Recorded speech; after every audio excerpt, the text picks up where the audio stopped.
Are you trying to establish your brand as a thought leader? Start a podcast, invite industry experts to be guests on your show, and watch your brand become the prime resource for decision makers in your industry. Learn more at sweetfishmedia.com. You're listening to B2B Growth, a daily podcast for B2B leaders. We've interviewed names you've probably heard before, like Gary Vaynerchuk and Simon Sinek, but you've probably never heard from the majority of our guests. That's because the bulk of our interviews aren't with professional speakers and authors. Most of our guests are in the trenches leading sales and marketing teams. They're implementing strategy. They're experimenting with tactics. They're building the fastest growing B2B companies in the world. My name is James Carberry. I'm the founder of Sweetfish Media, a podcast agency for B2B brands, and I'm also one of the co-hosts of this show. When we're not interviewing sales and marketing leaders, you'll hear stories from behind the scenes of our own business. We'll share the ups and downs of our journey as we attempt to take over the world. Just kidding. Well, maybe. Let's get into the show.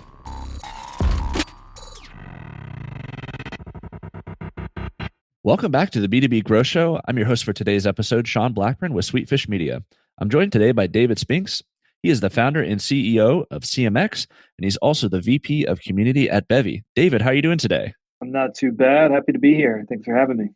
Absolutely. We're excited to have you on the show and really unpack something that I think we're passionate here at Sweetfish, but also I know you guys are as well. The 5 keys to building a community. Before we jump into that, though, David, if you could just give our audience a little bit of background about yourself and your career and what it is that you guys are up to at CMX these days.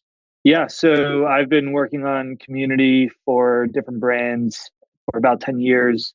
Started CMX 5 years ago as the hub for the community industry, basically trying to solve my own problem as a community professional. There weren't any guides or resources or communities or any real support for people who did this work.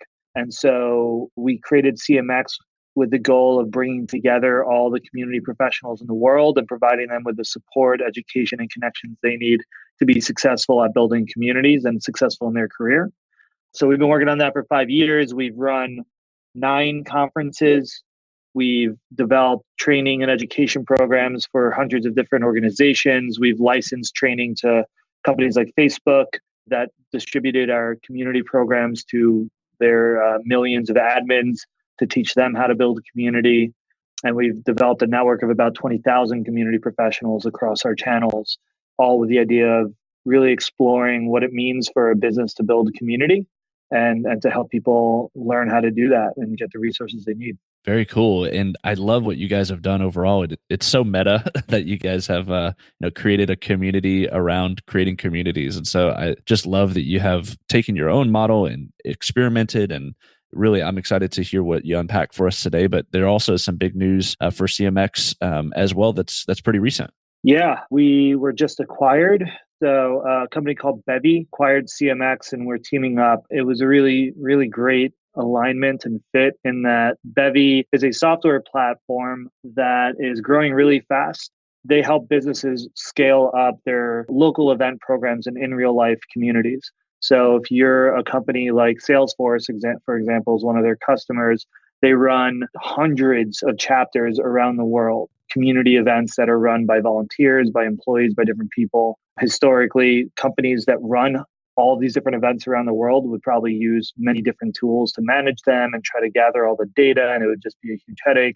So Bevy just centralizes that into one platform, and you get all of your events, all of the data in one place, and you can give your local chapter leaders power over their own events.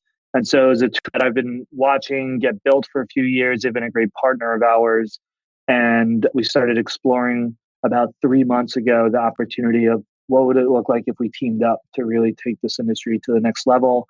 They provide the software side of things, and we develop education, community, training.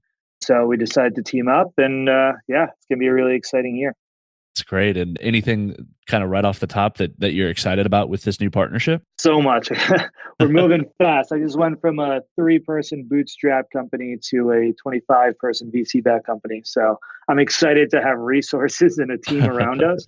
You know, like I said, we've hosted 9 conferences and we're extremely proud of what we've built with that event.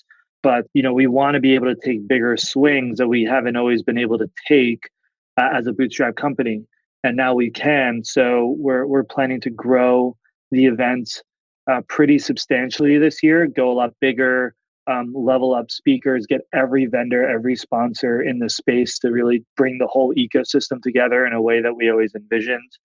And then we're also going to be kicking off our local events powered by the Bevy platform so that we can empower all our community members around the world to host their own CMX events. And we expect to see that grow a whole lot soon as well. So we really just get to throw some gas on the fire that we've built. And I'm really excited to see how it all grows. Absolutely. And I'm excited for you guys to do that as well. And, the things that we're going to be talking about today, the 5 keys to building community, I love it because I feel like, from an outside observer, I'm sure that these are all the things that you have done in order to put yourself in a position to have a great partner like Bevy. So maybe let's just jump in. What is the first key to building community in your mind? Yeah, so this is from the tweet I posted a while back on the keys for building community, one of my more popular tweets. And so this, just for context, these are just my own kind of lessons or things that I come back to, or I find myself coming back to a lot when I'm giving advice or building my own communities. So the first one I shared was consistency. So keep creating even when no one responds. This is probably the first one I put there because it's the first challenge that people run into when they launch communities. They're going to launch and they're going to start building and creating and no one's going to respond. And they're going to feel bad that no one's responding. They'll get kind of down on like, okay, maybe this isn't working or not valuable, and they'll quit. But being consistent, showing up even when no one responds, continuing to show up every day, every week is really important. The good news is if you're posting and no one responds, that means no one probably saw it. So you don't have to worry about looking bad. Just keep showing up with that positive, high energy every day, because that's what's going to let people know that there is someone who cares about this community. There is someone who's pushing it forward and showing up, and slowly they'll start to respond. They'll start to engage until eventually it becomes organic and you're not going to have to do anything one day. It's just going to be happening on its own. But you really have to put in that legwork in the early days and keep showing up to get kind of the fire going. And then being consistent in how you show up and the kinds of experiences you provide. So, for example, we do a Monday morning welcome in our community. Every week we start Monday with welcoming all of our new members to the group, and we invite them to introduce themselves. We ask them 3 questions, and that happens every week at the same time. We do our conference around the same time every year. Some people do monthly meetups and events. So having consistent experiences that people know will happen on a regular basis, that gives your members confidence in knowing how to participate in the community, know what to expect, know how to participate. I love that. And that consistency piece, it really takes some faith in the beginning, doesn't it? Yeah, you have to be a true believer, right? Like, you ever hear the one true believer concept? I think there's a book. You have to be that first really true believer and say, this is something that needs to exist. Hopefully you've done your research before kicking off this massive endeavor, because community is going to be a lot of work. You need to have, if you're a business, you need to have at least one full-time person dedicated to community if you're going to launch a community. It is not something that you can just launch and just hope it works. You're guaranteed to fail. And so hopefully you've done your research, you've talked to people, you've understood what the need is for a community, you've understood what the problem is you're trying to solve, you formed a clear hypothesis, and then you launch it, and then you keep showing up and keep pushing it. And maybe if it's been 3 months or 6 months and you're still not seeing any engagement, or a year and you're still not seeing any engagement, all right, then maybe, something's not quite working right there. But, right. You need to keep showing up in those early days and just have faith that you're going to be able to create something that's needed here. Absolutely. Sometimes it can be tough to do. And thanks for that encouragement. And, at the end there, you kind of even just hit on kind of our next point, that the importance to not get stagnant and to experiment. Maybe unpack what it is that you mean by that. Yeah. So I look at communities like products. So the same way you need to come up with an MVP for a product and test it and iterate and look at the data and learn and keep adapting. It's the same exact thing with a community. You need to put it out there, maybe try different platforms, try different kinds of content, try different kinds of experiences. We've never had the same 2 conferences, right? Every conference, we're always adapting. If something works, we bring it back and we try to make it better. If it doesn't work, maybe we cut it or we really adapt it to try something else. but you need to continue to experiment, continue to evolve the community, because the community is like a living thing. It's like an organism, and it's going to evolve, right? The first 100 people are going to be very different from the next 1,000 people, who are going to be very different from the next 10,000 people. Why they're there, who they are, how they want to interact with each other. Your community is going to keep evolving. And so you need to keep evolving. How are you bringing those people together? How are you improving your processes? What kind of values do you have in your community to make sure that it stays fresh and it doesn't start to feel stagnant? I love that. And, as maybe people are starting to get going, they're maybe having some community. And by that, I mean, they're starting to have some interaction with the people that they're trying to connect with. They're trying new things. The next step is kind of I think a mind shift in some ways, where you say, it's not about you actually in the end, is it? Right. Yeah. So the third one I shared is humility, and a community is about the whole. It's always about the whole. It's not about the individual. There are leaders. You are a leader in your community, and there will be other leaders in your community. And most, if not all, communities need leaders. But if you hear great leaders speak, the true great leaders in our world, they're never talking about just them and what they want. They're talking about the whole. They talk about what's good for the community, what's good for everyone. They look at the language they use. They say we, not I, right? And it's hard, right? Sometimes it's hard to do that. And I catch myself saying, I want, this is about me, or use I. And then I always try to change that to say, like, this is about us. This is what we are doing. This is our community. And making sure that shows up in your language shows your community consistently that it's about the whole. And that's the example you set. You want all of your members to see it the same way, that it's not just about them. It's about the community. It's about giving back to the community. It's about giving back to the whole. And so you have to set that example so that your members can also follow that example. I love that. And that's, I think, one that we can maybe drill down on a little bit. It's tough to sometimes check this in ourselves, but what's some of the common pitfalls where you see where, maybe brands, in the end, they're making a community because they are trying to get something out of it. But what are some of those common pitfalls that you see brands sometimes falling into in regards to this point on being humble? Yeah. Well, I mean, I think what we see is companies are constantly using the word community without any actual intention of building a true community. They say community when what they're actually doing is just creating content. They're just blasting out messages. They're posting on social media, or, writing blogs or creating podcasts.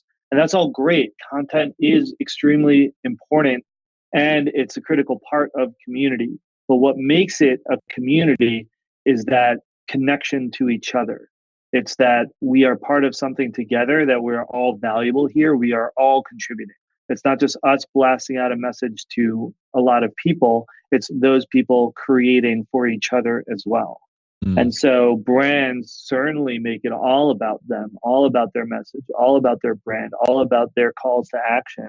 And sometimes, it's thinly veiled marketing that makes it sound like it's for good, or make it sound like it's for community. But at the end of the day, it really still is about their brand and their messaging. And so if they truly want to build a sense of community, what they need to do is let go of some of that power, let go of some of that control, empower their members, their audience, to create themselves, to contribute to each other, to have a conversation with each other. That's where an audience becomes a true community. I love that. And, our next point, we talk about authenticity, especially with the rise of millennials into the workforce, the need for authenticity as an all-time high. The next part that you have here is about transparency. Why is that important whenever you're building a community here in the 21st century? Yeah, so I mean, a critical element of community is trust. If you don't have the trust of your members, they're not going to feel like they can be safe in that community. They're not going to feel like they can truly express that identity. And so trust is a critical ingredient, and trust comes from transparency. It comes from communication. And so I'm a huge advocate for transparent businesses. I'm really inspired by companies like Buffer, who shares all of their financials and even salaries and investor updates. Everything is public. And they create a ton of trust by just being transparent and being open.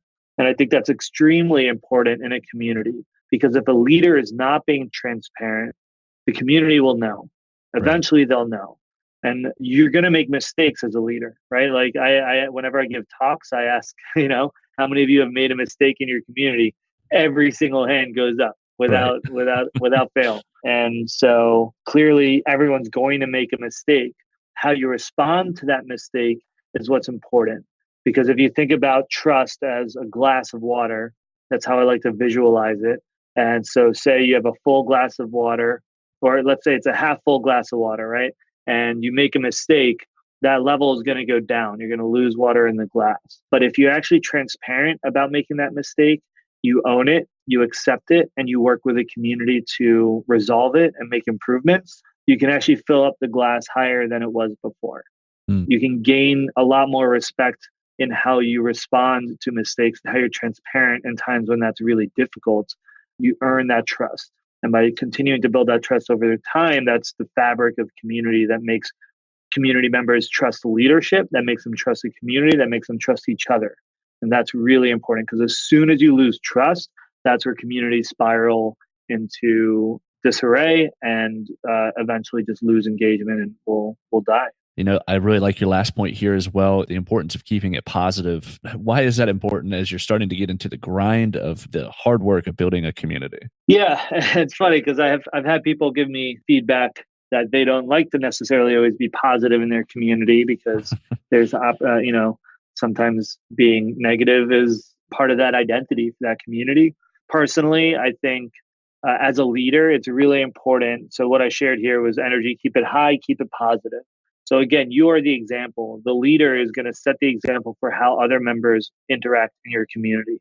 So if you want your community members to be energized, to be positive, to be motivated, to be wanting to help each other and feel really engaged, then you need to exemplify that. And so whenever I show up in my community, even if I'm having a rough day, that doesn't mean I won't be transparent about it, right? Like that's a great opportunity to be transparent. Sometimes I wake up on Monday and doing that Monday morning welcome is the last thing I want to do. I'm exhausted. I have like so much work to do already. And I'll say, hey, I'm feeling a little exhausted today. I need more coffee, or I need some good vibes. But I'm here anyway, and I'm showing up, and I'm really excited to get to welcome all of our members. I'm really grateful for that opportunity. So kind of just always, even when I'm not feeling positive, making it into something that is positive and being transparent about how I'm feeling, that's going to set that example for your members. So, great leaders show up and they set that example. They maintain that high energy. They maintain that positivity, and it's contagious. Energy is contagious between humans, and that's true online as well. And so create the energy that you want to see in your community. Well, David, we talked about the 5 keys to building a better community. Any other thoughts as far as encouragement for those who are maybe just starting this journey, or maybe who are within the first couple steps of building a community? I mean, it's a big question. We have hundreds of articles and frameworks and things you can check out on cmxhub.com anytime. But, just do what I did with CMX. Solve for your own problem and, focus on things that you're truly passionate about. Communities tend to struggle when the reason for creating it isn't clear to the leaders, to the people who are creating it. They're just starting it because there's a business goal or just seemed like a good idea. Communities are truly built from passion. Like I said, that energy is contagious. So if you're truly passionate about solving this problem and bringing people together, if you feel a sense of isolation or loneliness around a piece of your identity, and you don't see anywhere where you can find that sense of connection around that identity, that's a really great opportunity to build community. And that means there's probably other people out there who feel isolated or alone, who, given the chance to connect with other people around that identity, will jump at that opportunity and bring all of their energy and their passion as well. So I think if you can find that thing, if you can build community around something that's truly important to you, that you're truly passionate about, a lot of the rest of this stuff just kind of takes care of itself. I think that's so key. And thanks so much for sharing with us today, David. Now, if someone's listening and they want to connect with you or CMX, you mentioned that there's a lot of ways for them to do that, but what's the best way for someone to find and connect with you? Yeah, so I'm at David Spinks on Twitter. I use Twitter a whole lot, so feel free to ping me there. My DMs are open, so you can message me as well. cmxhub.com is our website where you can find tons of resources, videos, articles, jobs. We do webinars. We're constantly creating different educational content for people to learn how to build community for their business. You can join our Facebook group, also called CMX Hub. It's free and open. And then we have a number of offerings like our CMX Pro membership, where you can join our paid community of curated community professionals and get access to all of our content frameworks, weekly office hour calls with our members. We offer a 6-week training program, or you can join us at any of our events. Very cool. Well, David, thanks again for being on the show. We really appreciate you coming on. All right. Yeah. Thanks so much for having me. We totally get it. We publish a ton of content on this podcast, and it can be a lot to keep up with. That's why we've started the B2B Growth Big Three, a no-fluff email that boils down our 3 biggest takeaways from an entire week of episodes. Sign up today at sweetfishmedia.com/big3. That's sweetfishmedia.com/big3.